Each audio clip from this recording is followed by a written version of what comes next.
Olá, pessoal. Bem-vindos ao podcast de hoje. Aqui quem fala é a Ana Sofia. Eu sou Alames e o assunto do podcast de hoje é sobre elas que despertam a curiosidade da humanidade desde os primórdios. Elas que moldaram crenças e religiões e até hoje são essenciais para nossas vidas e por causa de uma delas que iremos ter que migrar desse nosso planeta.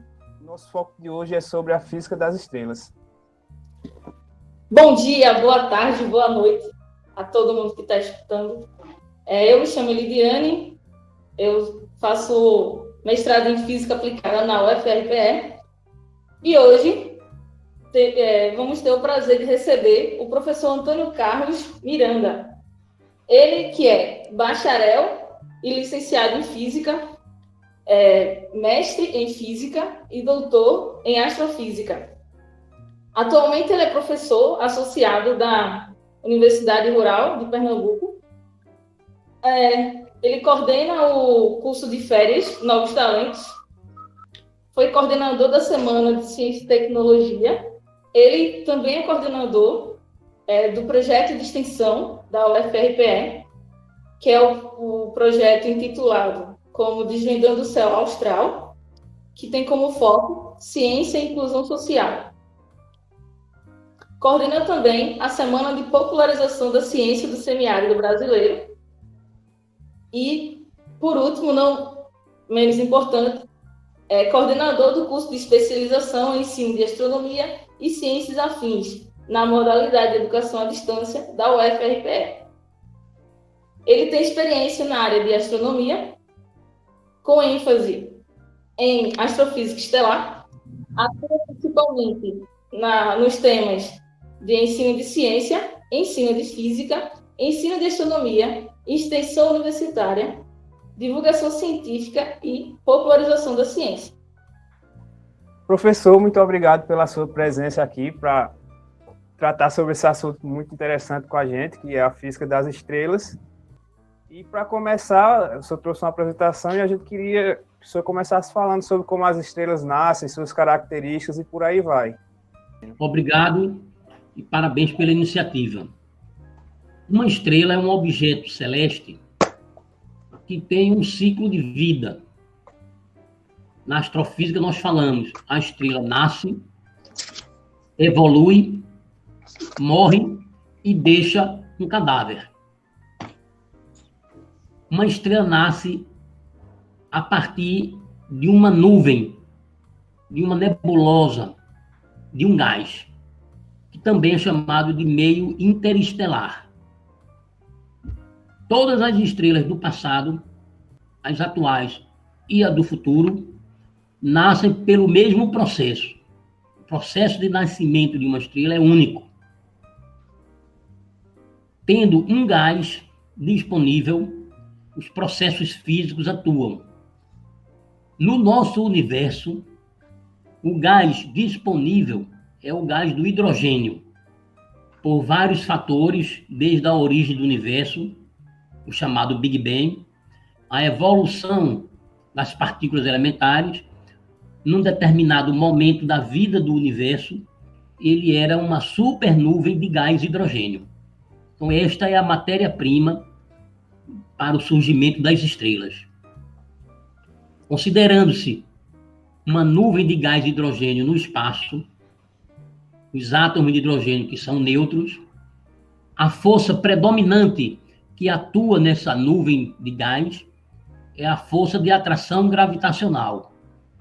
Os átomos de hidrogênio se juntam uns aos outros num processo chamado colapso gravitacional e aquela quantidade de átomos de hidrogênio que estava espalhado se concentram em uma região pequena, formando um aglomerado muito denso, e cada vez mais denso, porque cada vez atrai mais átomos do seu entorno. Esse é o primeiro processo físico que atua, a atração gravitacional e a concentração dos átomos em uma região pequena. A partir daí, um segundo fenômeno acontece, chamado expansão térmica, que um gás está muito comprimido, suas partículas colidem freneticamente e por aquecimento há uma expansão dessa porção de hidrogênio. A atração gravitacional comprime e a expansão térmica expande. Comprime e expande, e assim eternamente, enquanto existir essa porção. Fica uma nuvem pulsante. Um terceiro fenômeno ocorre, que é o fenômeno da rotação. Todo o universo, todos os componentes do universo têm momento angular, giram. Então, essa porção de hidrogênio que fica pulsando também roda. Como é um gás, é fluido e quente, ao rodar, ele adquire um formato esférico. Então, depois de um determinado tempo, uma porção de hidrogênio do espaço vai ficar uma esfera que pulsa e roda. Pulsa pela briga das dois fenômenos, contração gravitacional e expansão térmica, roda pelo momento angular. E, por conta disso, adquire o formato esférico. E aí, em um certo momento, aquela nuvem pulsante e esférica que roda vai ser batizada com o nome de protoestrela. O que é uma protoestrela? Uma protoestrela é uma candidata à estrela. O que é que faz uma protoestrela ter a possibilidade de virar uma estrela? Ela tem que obedecer a algumas condições da natureza.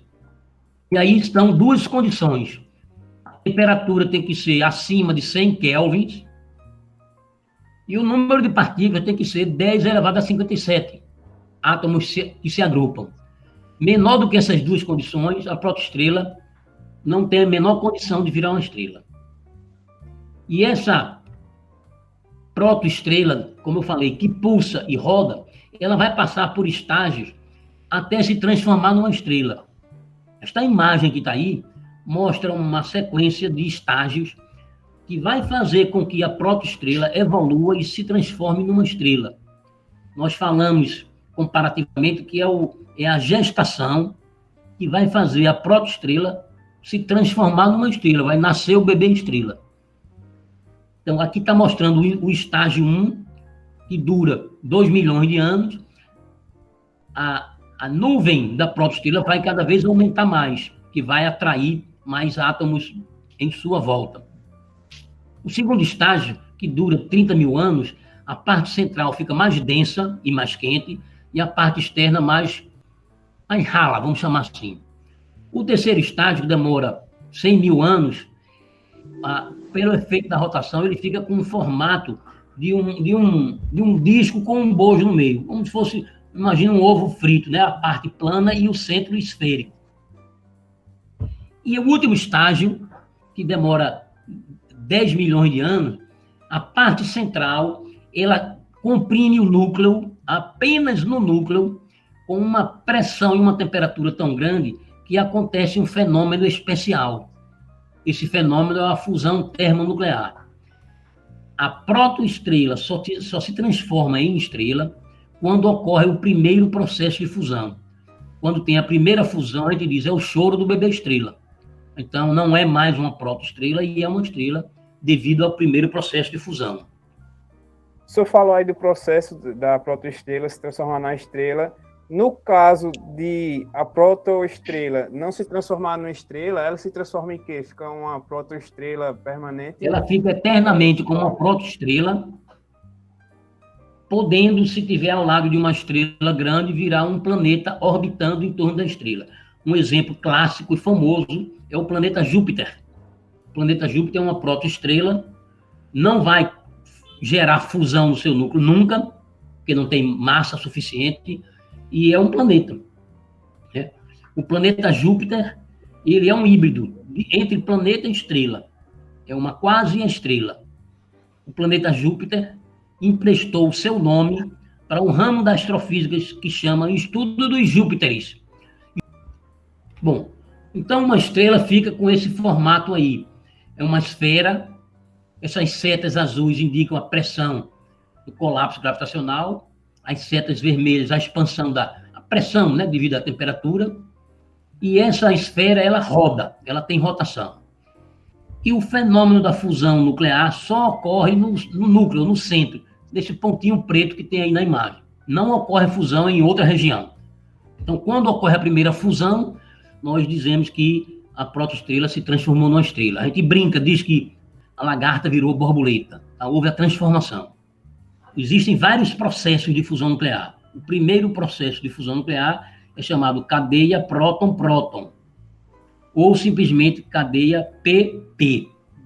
Aí no esquema, tanto faz você botar a letra H ou a letra P, porque o núcleo do átomo de hidrogênio é um próton. E durante a fusão, os elétrons são arrancados e ficam longe. O processo só ocorre entre os núcleos. Então, olha só, nesse pontinho preto que tem aqui, que é o núcleo da estrela, depois de um certo tempo, todo o hidrogênio daqui desaparece. E aparece no lugar do hidrogênio hélio. Então, nós dizemos que a estrela é a fábrica dos elementos químicos da tabela periódica. Com exceção do hidrogênio, todos os outros elementos químicos são produzidos dentro das estrelas, na fábrica de elementos químicos, que são as estrelas. O primeiro processo de fabricação de elementos é esse cadeia próton-próton. Então, vocês olham, essa esfera aqui amarela, ela era uma esfera exclusivamente de hidrogênio. Agora, no seu núcleo tem deutério, hélio 3 e hélio 4. Então, a fábrica já começou a funcionar e a produzir elementos químicos mais pesados. Como é que se calcula a energia de uma fusão? Você pega 4 átomos de hidrogênio, vê qual é a massa. Compara com a massa de um átomo de hélio. E você vai ver que 4 massas do hidrogênio é maior do que a massa de um hélio. Então, existe uma chamada diferença de massa. Parte da massa desaparece, se transforma em energia. Como se calcula essa energia? Por essa equação de Einstein. E é igual a m vezes seu quadrado. No caso, ΔM, né? Que é a quantidade da massa que se transforma em energia no processo de fusão. Bom, e a estrela fica com essa configuração que está mostrada aí nessa figura. Ela é esférica, aqui a parte central é onde tem a fusão, repito, só tem fusão na parte central. Ela tem uma região chamada região radiativa, muita radiação eletromagnética, e em cima tem uma região chamada convectiva. Tem turbilhões, como se fosse água fervendo, aqueles turbilhões, tá? No entorno da estrela tem uma coroa e a estrela tem um forte campo magnético. Nós conhecemos do eletromagnetismo que uma carga elétrica em movimento gera um campo magnético. Pois bem, dentro da estrela, principalmente na região que tem fusão, os prótons e os elétrons estão separados. Existe uma região só com próton, uma região só com elétron. E são cargas. E eles estão rodando em turbilhões. Então, são cargas em movimento. Essas cargas em movimento geram um campo magnético. Então, as estrelas, o Sol, por exemplo, tem um forte campo magnético, muito maior do que o campo magnético da Terra. E nós somos atravessados pelo campo magnético da Terra, pelo campo magnético do Sol e até pelo campo magnético da galáxia. Então, tem muitos campos magnéticos atravessando nossos corpos na Terra. Então, a estrela tem um forte campo magnético. Esses pontinhos pretos que tem nessa imagem são as chamadas manchas solares. E essas alças que tem aqui são jorros de matéria. Imagina num vulcão que ele joga lavas. Então, a estrela também joga essa matéria. A matéria da estrela, que é um gás muito quente, muito denso e todo ionizado, é batizado com o nome de plasma. Então, a matéria da estrela é o plasma. Uma estrela, ela não nasce de qualquer tamanho. A menor estrela tem 0,08 vezes a massa do Sol e a maior estrela tem 150 vezes a massa do Sol. Esse símbolo aqui, embaixo da letra M, é o Sol. Tá? Então, uma estrela menor que pode nascer tem 8 centésimos da massa do Sol e a maior 150 vezes. Não tem nem menor do que 0,08, nem maior do que 150. Isso é o limite que as condições físicas permitem surgir. Tá? Bom, quando a gente observa uma estrela, se bota um telescópio e recebe a luz da estrela para estudar a espectroscopia, a gente vê a radiação, o fóton, a luz que sai da superfície externa da estrela. Nós não vemos o que tem dentro da estrela. E a estrela, ela esfria muito. No interior dela tem milhões de graus e na superfície tem milhares. Por exemplo, o Sol tem 50 milhões de graus no interior e 6 mil na periferia, na parte externa. Então, a gente diz que tem um gradiente de temperatura. A temperatura do núcleo para a superfície externa diminui muito. E a superfície externa, a estrela mais fria, tem 2.500 graus Kelvin. E a estrela mais quente, 30.000. O Sol tem mais ou menos 5.700 Kelvin. Então, por essa escala, o nosso Sol é uma estrela bem fria, né? O Sol mais pro lado frio do que pro lado quente. Como estrela anã, porque ela tem uma massa pequena, amarela, que está na sua juventude, no primeiro processo de fusão, transformando hidrogênio e hélio na cadeia próton-próton, e uma estrela mais ou menos fria. Tem mais fria do que ela, tem estrela de 3.000 graus, tá? O Sol tem quase 6.000, tem 5.700 e pouco, tá? Então é um pouco fria. Ela vai esfriar mais quando ela ficar mais velha, tá? Essa questão da massa para ser uma estrela é tipo, eu acho que o limitante da massa pequena é porque ela tem que manter a matéria ali perto dela, né? Sim. E o limitante da massa maior é a questão que se torna um buraco negro, alguma coisa desse tipo? Sim. Depois que a estrela nasce, ela tem 3 possibilidades de vida: viver, evoluir e morrer. Os 3 são determinados pela massa. Então, as estrelas são classificadas estrelas de baixas massas, até 10 vezes a massa do Sol. O Sol é um padrão. Depois, a linha do meio, estrelas de massa intermediária, entre 10 e 25 vezes a massa do Sol. E na última linha, embaixo, as estrelas muito massivas, de 25 a 150 vezes a massa do Sol.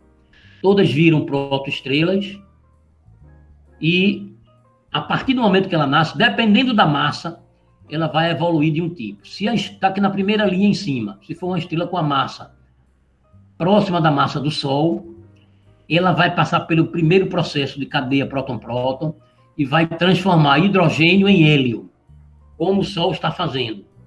Hidrogênio em hélio. Depois, quando ela evoluir, ela vai inchar, vai ficar grande, e vai ficar uma gigante, e vai mudar de cor, vai ficar avermelhada. Uma gigante vermelha. Está aqui.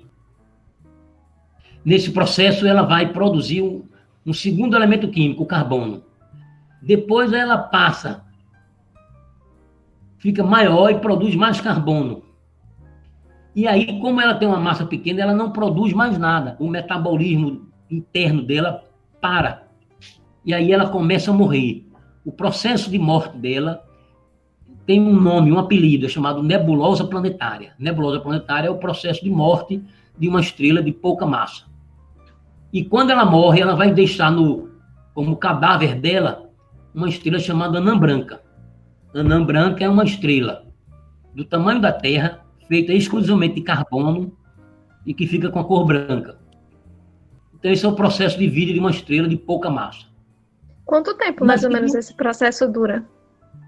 Olha, todas as estrelas com massa próxima do Sol, o tempo total de vida é estimado em 10 bilhões de anos. Então, do momento que ela nasce até ela morre, é 10 bilhões de anos, tá? Cada processo, mais ou menos, 2, 3 bilhões de anos. Na segunda hipótese, a estrela de massa intermediária, novamente, ela se contrai, ela passa por uma protoestrela, ela passa pela mesma infância do Sol, vira uma gigante vermelha, transforma hidrogênio em hélio, depois hélio em carbono, mas depois ela continua. Por quê? Porque ela tem mais massa pressionando o núcleo. E aí ela produz, está aqui, por sucessivos processos de novas fusões nucleares, ela produz, do carbono produz magnésio, e do magnésio produz ferro. Essas estrelas, a fábrica delas é mais eficiente do que a fábrica do Sol. O Sol para no carbono. As estrelas intermediárias produzem até o ferro. O último processo de fusão, ela gera o ferro. E aí ela vai morrer. A morte dela é uma morte violenta, é uma explosão que recebeu um apelido chamado explosão supernova. E é um nome errado, porque uma estrela supernova é, na verdade, uma estrela super velha. Ela está no final da vida. E, como resultado dessa explosão supernova, o cadáver dessa estrela não é uma anã branca, é uma estrela de nêutron. Uma estrela de nêutron é um objeto muito complicado. Ele é muito menor do que a Terra, vamos dizer, do tamanho da Lua, tem uma densidade tendendo para infinito, ela é feita de prótons. Num determinado momento, ela suga todos os elétrons em seu redor, os elétrons penetram no próton transforma os prótons em nêutrons e ela roda numa velocidade muito grande e fica pulsando campo magnético, é um pulsar. É um objeto muito complexo, precisa de muita física de partículas para entender o que acontece com as estrelas de nêutrons. Tá? Na terceira e última hipótese, nessa linha de baixo, uma estrela muito massiva, imagina uma estrela de 150 vezes a massa do Sol, um monstro. Essa estrela, ela passa rapidamente pelos processos de protoestrela, cadeia próton-próton, gigante vermelha, produzindo ferro, mas na infância dela, ela passa por uma instabilidade tão grande e vira uma coisa chamada estrela de Wolf-Rayet, que ela quase que explode, mas não explode. E um pouco depois ela passa por um processo supernova mais violenta do que a supernova da família anterior. Essa supernova é tão violenta que todos os elementos químicos da tabela periódica são produzidos rapidamente. E essa estrela explode e o cadáver dela é o famoso bicho-papão chamado buraco negro. É um objeto massivo, é um resto de estrela, mais denso do que a estrela de nêutron, tem uma densidade tão grande que ela suga tudo que está em sua volta, ela suga galáxias inteiras, suga até a luz que passa junto dela. É um objeto muito estudado, buraco negro. Pensando nisso, professor, quanto maior a massa, então menos tempo ela vai ter. Quanto maior a massa, mais pesados os elementos químicos que as estrelas vão fazer. Estrela como o Sol produz no máximo até carbono.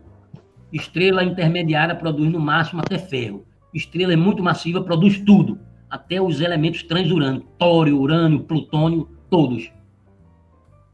Tem algum tipo de estatística, professor, para saber qual é o tipo de estrela que é mais numeroso no universo? São as estrelas mais massivas.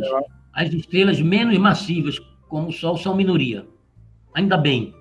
Eu vou mostrar agora o passo a passo de detalhes da vida de uma estrela igualzinho ao Sol, para a gente ter noção de como o nosso Sol vai evoluir e morrer, tá? Essa imagem não é um desenho, é uma fotografia tirada com um telescópio. Você bota um filtro na boca do telescópio e vê a estrela assim. Nós fazemos isso muito, tá? Esses pontinhos escuros aí são as manchas solares. As manchas solares foram descobertas por Galileu em 1610. Ele observou as manchas solares e viu que elas andavam. E deduziu que o Sol rodava. E calculou a velocidade de rotação do Sol e acertou. 1610, com uma luneta bem simplória. Tá? O Sol, ele é previsto para viver 10 bilhões de anos. E a sua temperatura no núcleo é 50 milhões de graus Kelvin. Tanto faz falar Kelvin ou Celsius, 50 milhões, 273 a menos a mais, não atrapalha, tá? Bom, o Sol está no processo da cadeia próton-próton. Vai chegar um tempo que a cadeia próton-próton vai acabar. Não acabou ainda. A astrofísica já descobriu várias estrelas do tamanho do Sol, que são mais velhas do que o Sol, e já passaram por essa fase e já estão na fase anterior. Por isso que a gente já sabe como o Sol vai evoluir. É previsto para daqui a 1 bilhão de anos todo o processo de cadeia próton-próton acabar. Professor, essa energia que é produto dessas fusões dos átomos, elas são a energia luminosa que a gente vê, é por isso Sim. que as estrelas brilham, por causa dessa fusão dos átomos? A energia luminosa, a energia térmica e o vento estelar. Que do Sol, ele, como se fosse um espirro, ele espirra milhares de pequenas partículas, fótons, neutrinos, mesons, quarks, íons. E esse vento de partículas, ele atravessa a Terra. Né? Alguns não entram por causa do manto magnético da Terra, né? Mas algumas penetram. Então, essas partículas, essa energia em forma de energia térmica, energia cinética das pequenas partículas e radiação eletromagnética. O Sol produz todo o espectro eletromagnético. Onda de rádio, onda de TV, micro-ondas, infravermelho, luz visível, ultravioleta, raio-x e raio gama. Todo o espectro eletromagnético é expelido do Sol, de todas as estrelas. A astrofísica compara uma estrela com cebola. depois de muitos processos de fusão, ela vai ficar com camadas, cascas, né?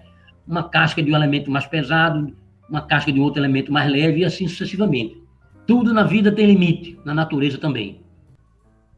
Não existe nenhuma estrela capaz de espremer o núcleo para fundir ferro com ferro. Você não vai ter, por fusão, um caroço de um elemento mais pesado do que o ferro.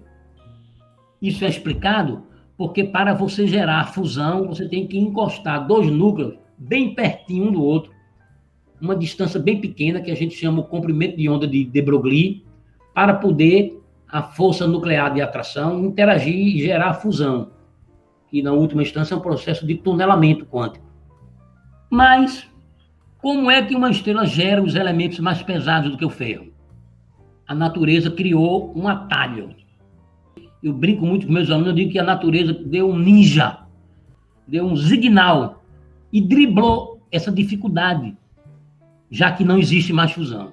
A natureza inventou um processo chamado captura de nêutron com decaimento beta. Tudo isso que eu falei, das sucessivas fusões, do carbono até o ferro, a captura de nêutron, do ferro até os transurânicos, só ocorre em estrelas massivas.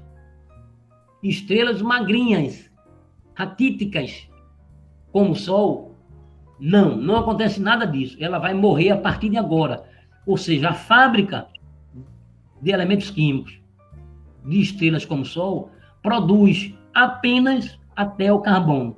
O carbono é o último elemento químico da estrela como o Sol. E a partir de agora, essa estrela não vai produzir mais nada e vai morrer. Como é que ela morre? As sucessivas pressões no núcleo comprimem o núcleo de carbono, vejam que é um caroço de carbono, e ela funciona como um elástico. Imagina uma bolinha de borracha. Você espreme, ela contrai, e pela força restauradora, ela dá um coice e joga para fora toda a matéria que está no entorno do núcleo. Esse processo chama ejetar. Esse processo de ejeção e morte do Sol é chamado de nebulosa planetária. É um apelido, tá?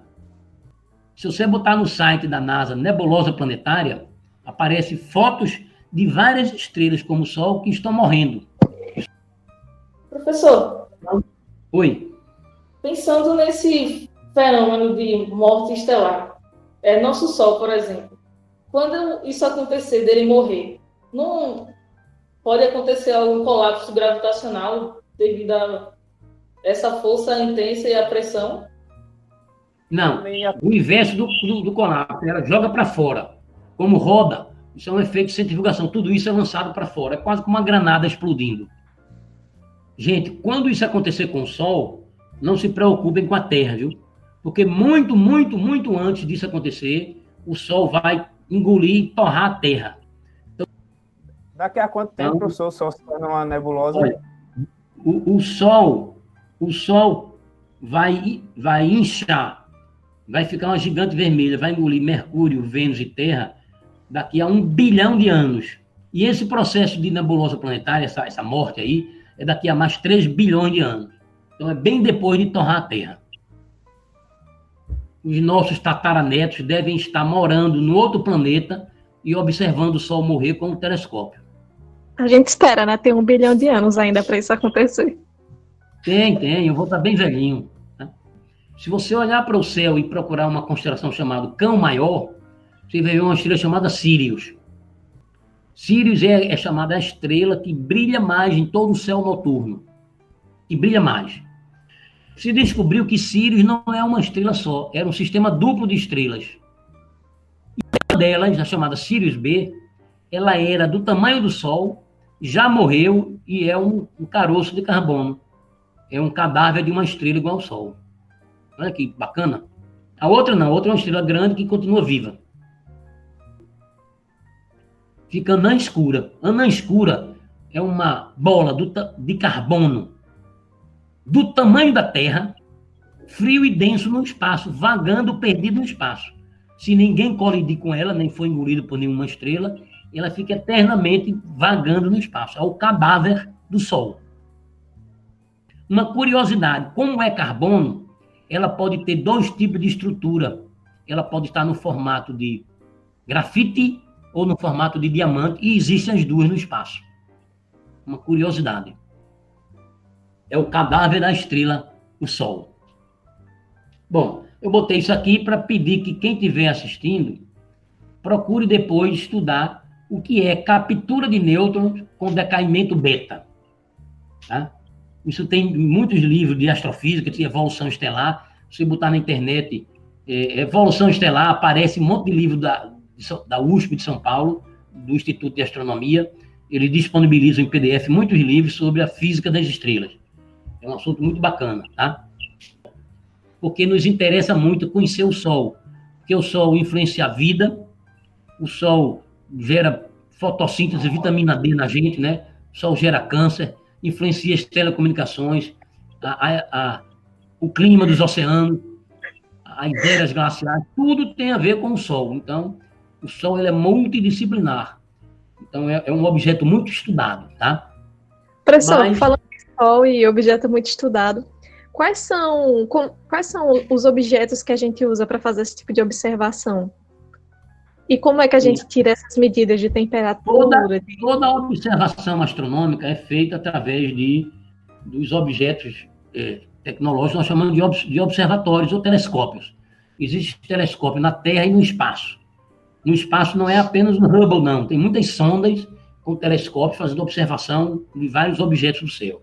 Mas vamos pegar um exemplo clássico, um telescópio. Você aponta um telescópio para uma estrela, a luz que vem da estrela entra no telescópio e no foco do espelho do telescópio tem um dispositivo eletrônico chamado câmara de CCD. É basicamente um equipamento que captura energia por efeito fotoelétrico, tipo um coletor solar sobre essa célula fotovoltaica. A radiação toca na superfície da câmara de CCD e dentro da câmara de CCD tem um dispositivo eletrônico sensível que transforma o fóton em corrente elétrica. E aquele pulso elétrico passa por um programa e vai para a memória do computador e uma programação de Python transforma aquele pulso elétrico num gráfico, numa curva. E aquele gráfico é usado pelos especialistas em analisar curvas de espectro, né? E usam a... É bom a gente ter esse tipo de tecnologia hoje, né? Porque antigamente muita gente ficava com problemas seríssimos de visão, sendo cegos de tanto ficar observando os astros e os movimentos deles. Sim. O exemplo mais clássico é o Galileu Galilei. Galileu, ele é o chamado pai da luneta astronômica. Ele pegou uma luneta marítima, que os piratas e os oficiais usavam nos navios, já existia. Ele pegou uma, estudou ela, aumentou o tamanho da lente, a curvatura, o grau, aumentou o tamanho do tubo, fez o foco variável e viu que se você olhasse para um navio no mar, você não ia ver porque ele estava tão perto que ia ficar desfocado. Ou seja, ele multiplicou muito o poder de alcance. E aí ele olhou para a Lua, por isso que chamaram de luneta, né? E ele observou o Sol também, observou muito o Sol. O que é que ele fazia? Ele pegava vela, acendia a vela, e a fuligem da vela ele botava na lente. E a lente ficava com uma camadinha preta, como se fosse um filtro, né? Uma película. Mas não era de boa qualidade. E ele observava o Sol assim, quando ele ficou velho, um pouco antes de morrer, ele estava cego, porque foi queimando a retina dele. Tá? Então é um perigo. Quando alguém quer olhar um eclipse, muita gente pega um vidro e bota a vela, ou pega aquele acetato de radiografia, né? De raio-x, e dali é perigoso. É mesmo que você comprar uns óculos escuros, xing-ling, por R$10, e a radiação ultravioleta queima os seus olhos, né? Então é um perigo. Para você ver o Sol, você tem que botar um filtro profissional. Agora, vamos falar um pouco sobre quem faz esse tipo de observação, né? Porque você pode ser uma pessoa amadora que tem um telescópio em casa, se interessa por constelações e tal, mas você também pode transformar isso numa profissão, se tornando um astrônomo ou um astrofísico, né? Aí você poderia dizer a diferença entre essas duas pessoas? O ramo da astronomia... Também, né? E os astrólogos, né? O ramo da astronomia, ele é tão curioso que ele empolga curiosos, amadores, iniciantes, leigos. Ele tem um apelo muito grande por causa do fascínio do céu, tá? Então, existe no mundo todo, no Brasil e em Pernambuco, os chamados astrônomos amadores. São uma pessoa compra um telescópio, uma luneta, um binóculo, se junta com um grupo, faz um pequeno treinamento e vão contemplar a lua cheia, vão contemplar as constelações, alguns vão olhar os planetas. A astronomia, ela, historicamente, ela surgiu nos povos da Mesopotâmia, no Egito, os povos nórdicos e na Grécia. E nessa época, você não tinha equações matemáticas, métodos científicos, aparelhos precisos. Para você observar, o ser humano criou mitos. Vou falar o mais famoso que tem, é a mitologia grega, não é a única, tá? Então, se achava que no céu tinham os deuses que tinham poderes muito grandes. E esses deuses deram nomes aos planetas, às estrelas, aos satélites, às luas. Né? E aí se criou uma área do conhecimento que é um pouco de, entre aspas, religião, esoterismo, adivinhação e um pouquinho de conhecimento científico. E essa área ficou chamada de astrologia. Não é uma ciência, mas é um ramo do conhecimento que diz que a configuração dos astros influencia a alma, o humor e o sentimento dos seres vivos.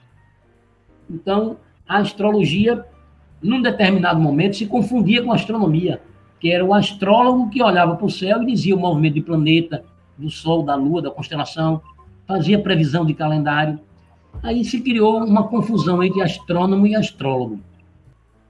Depois que surgiu René Descartes, Galileu Galilei, Nicolau Copérnico, Kepler e Newton, começou a aparecer método científico, equação matemática, gráfico, experimentação, instrumentos de precisão, e a ciência se separou do mito, da religião, do esoterismo e da astrologia. Aí a partir daí, de Galileu para cá, houve uma separação entre astronomia e astrologia. Se você quiser ofender um astrônomo, chame ele de astrólogo. Não tem nada a ver uma coisa com outra, tá? Agora, o astrônomo, ele, no começo, ele era a pessoa que ajudava a navegação, fazia mapa cartográfico, fazia calendário, tinha todo esse conhecimento científico, matemático, mas não fazia pesquisas usando ciências como física, química. A partir do momento que a física entrou pesado na astronomia, a astronomia foi separada. O astrônomo começou a fazer todas aquelas coisas e se criou uma nova categoria, chamada astrofísico. O astrofísico é o profissional que aplica física aos astros. Então, tem astrólogo, que não é ciência, astrônomo, que é uma ciência, mas muito ampla, e o astrofísico, aquele que estuda a física dos astros. Então, são essas três categorias que existem. Professor, muita gente também gosta de estudar, passando da astrofísica, um pouco de cosmologia. E o senhor poderia explicar um pouco o que seria? A cosmologia, em certo sentido, ela é mais ampla do que a astrofísica. O cosmólogo, ele estuda o universo como um objeto único, aplicando as leis da termodinâmica, do eletromagnetismo, da hidrodinâmica, né? Então, agora a hidrodinâmica quântica, com a estatística daquelas partículas que vocês conhecem, de Fermi, Dirac, Boson, Einstein, né? Existe toda aquela física pesada para descrever o fluido do qual o universo é feito, né? E a cosmologia usa muito a origem desse universo e a expansão dele como um objeto único. Então, a cosmologia ela usa muito física de partículas, muita teoria da relatividade e muita teoria de campos. Então, é uma área que é muito bonita e que a cosmologia tem dado uma grande contribuição ao entendimento do que é o universo, né? Então, a gente eliminando a gente eliminando a astrologia, né, que não é ciência. Então, é muito mais fácil e palpável para um leigo se transformar num astrônomo amador do que mesmo um cosmólogo, né? Já que vai ter que passar por todo o processo de mestrado e doutorado. A cosmologia. Na verdade, para você fazer qualquer coisa de iniciação científica ou pesquisa na área de astrofísica e cosmologia, você tem que... O primeiro passo é a universidade. Você está na graduação fazendo iniciação científica com os cosmólogos e os astrofísicos, você já começa a participar dessa chamada comunidade. É claro que você pode ter um aluno do Instituto Federal, um aluno de um colégio estadual ou particular do ensino médio, que queira fazer um trabalho de feira de ciência, de astrofísica, cosmologia, apresentar o seu trabalho, pode, é um iniciante, tá? É que eu queria voltar para uma questão que o senhor falou aí, questão histórica, sobre os gregos, nosso calendário, porque o Sol é o que nos dá assim, uma noção de tempo com relação ao que é um ano, o que são as estações, quanto... Então, eu queria que o senhor falasse um pouco de como foi definido nossas estações e o que seria um ano com relação ao Sol. Os povos da Mesopotâmia, eles observaram o movimento da Lua e criaram o mês da Lua, que chama lunação. Se você estiver perdido no deserto, numa mata, você vê a lua cheia. A lua cheia, mais ou menos, aparece a cada 29 dias. Então, se você vê uma lua cheia pela primeira vez, e 12 luas depois, você fechou um ano. Você vê a lua cheia, e para você for um verão bem brabo, daqui a 12 luas, você vai ver o mesmo verão brabo. Passou um ano. Então, os povos antigos viam o movimento da lua e do sol. Então, o calendário começou aí. Mas isso é impreciso, porque tem mês que a lua é 28 dias e meio, tem dia que é 29 dias e tantas horas. E aí, com o passar de centenas de anos, séculos, dá uma diferença. Aí foi preciso se aperfeiçoar. Bom, professor, a gente sabe a quantidade de projetos que o senhor está envolvido, certo? E uma curiosidade que a gente tem é sobre o projeto de extensão, que é o projeto Desvendando o Céu Austral, com U para que ninguém confunda, né? E nesse projeto o senhor desenvolve algumas aulas nos sábados, desenvolvia, né? Agora nesse período de pandemia, nos sábados e nos domingos, para a comunidade acadêmica e também alunos de fundamental. E a gente acompanha também que o senhor faz algumas viagens para o interior de Pernambuco, que é para Itacuruba. Lá a gente ficou sabendo também que tem como se fosse um laboratório. É sobre esse projeto, que é o projeto Impacton, que a gente queria que o senhor falasse um pouquinho. De uns anos para cá, eu me dediquei mais a uma área profissional, que é a área que oficialmente a universidade chama extensão. Por lei, toda universidade tem que fazer pesquisa, é obrigatório, tem que dar ensino de graduação e de pós, e tem que fazer extensão universitária. São as 3 pernas de uma universidade, por lei. A extensão universitária, eu digo que é o patinho feio, é o primo pobre. Então, a extensão, do ponto de vista social, é a área mais nobre da universidade e a mais desprezada. Por algum motivo, a minha cabeça se encantou com a extensão. Tá? E nós juntamos um grupo, escrevemos um projeto através da Pró-Reitoria de Extensão, submetemos ao MEC e o projeto ganhou. Mas o projeto ganhou na linha de inclusão social. Nós fizemos um projeto e o projeto recebeu o nome que chama Desvendando o Céu Austral, Ciência, Tecnologia e Inclusão Social. Esse projeto tem como foco levar o conhecimento de física, astronomia e áreas afins para a comunidade fora da universidade. E nós criamos várias ações, Uma delas é um curso de introdução à astronomia para leigos, sem pagar ingresso, claro. No final do curso, cada pessoa recebe um certificado. Já ultrapassamos mais de 100 turmas. Mais de 100 turmas. Cada turma tem 100 vagas. Pra vocês terem uma ideia, na Federal, a fila de espera está em 4.500 pessoas. O curso tem um apelo muito forte. Muita gente querendo estudar, aprender, sair de casa no sábado para estudar o curso de astronomia. Então, esse é o nosso carro-chefe. Fazemos oficina de lançamento de foguetes, fazemos teatro científico, botamos o telescópio para ver o Sol durante o dia, para ver o planeta e a Lua durante a noite. E aí nós estamos enraizados em várias cidades do interior. Quando chega o segundo semestre, que é o período de feira de ciência, a fila de pedido está gigante. Rapaz, isso deixa a gente tão feliz, né? Muitos dos meninos de colégio, de interior e da capital que nós fomos, estão fazendo física na rural. Estão fazendo matemática, fazendo química, fazendo engenharia florestal. Poxa, isso é um ganho, não tem preço. Tá? E uma das atividades que a gente faz é visitar esse observatório do sertão. O governo federal do Brasil, através do CNPq, do Observatório Nacional, construiu um observatório astronômico padrão NASA internacional para fazer uma pesquisa importante. Rastrear os asteroides que estão em rota de colisão com a Terra. Esse observatório foi instalado no sertão de Pernambuco, que o observatório tem que ficar num local muito seco, não pode ter chuva, não pode ter nuvem.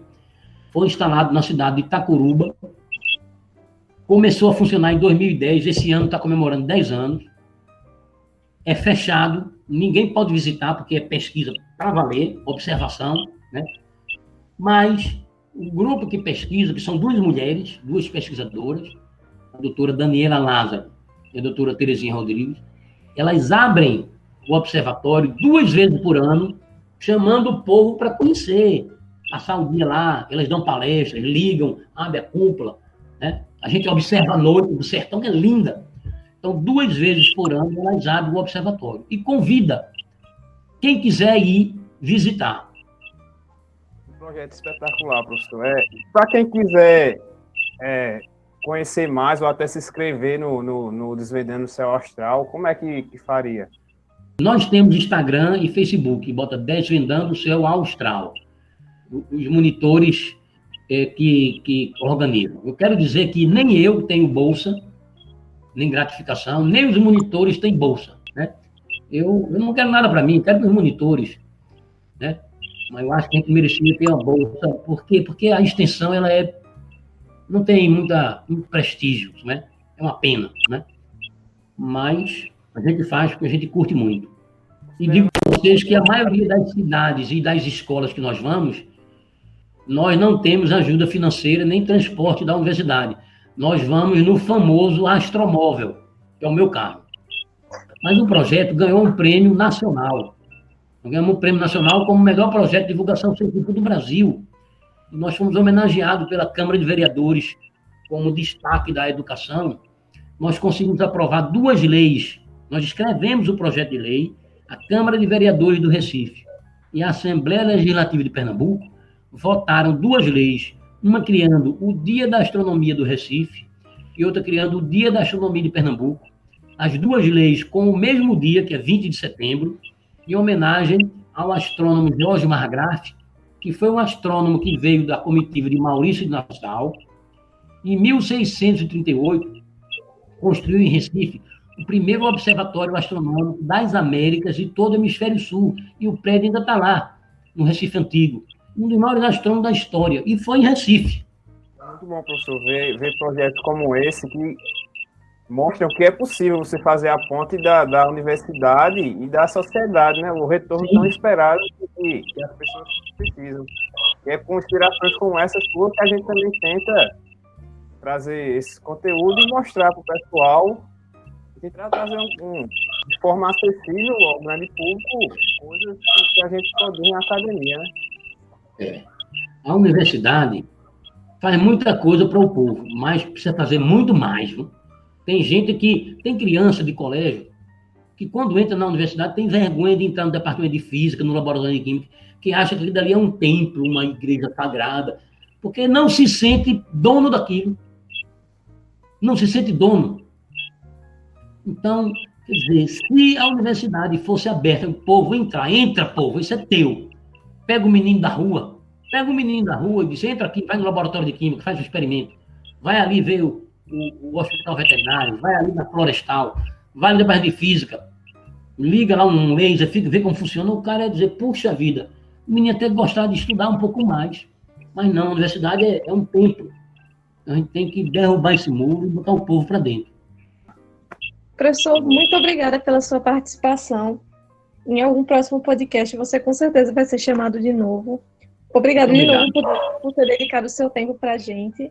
E é isso, pessoal. Qualquer dúvida que vocês tiverem, é só entrar em contato. Eu agradeço a vocês, tá? Alamis, Ana Sofia, Liliane, todo mundo. Muito obrigado, estou sempre à disposição. Obrigada, professor. Muito obrigado. E até uma próxima, com certeza. Tchau, tchau. Então, pessoal, para as pessoas que estão acompanhando o nosso podcast pelo Spotify ou alguma plataforma só de áudio e quiser acompanhar os slides que vão vir a seguir, é só acessar o nosso podcast pelo YouTube. Para quem tiver interesse em continuar acompanhando o trabalho do professor Antônio Miranda, sigam o Instagram Desvendando Céu Austral. Também não esqueçam de nos seguir nas nossas redes sociais, Spy Recife, que é o nosso Instagram, e Student Chapter Recife, que é a nossa plataforma do YouTube. Estamos acabando mais um podcast e aguardamos vocês para o próximo. Então, até já, pessoal. Não se esqueçam que nosso podcast está disponível em qualquer plataforma. Então, caso for usar no Spotify, procure o Focalizando.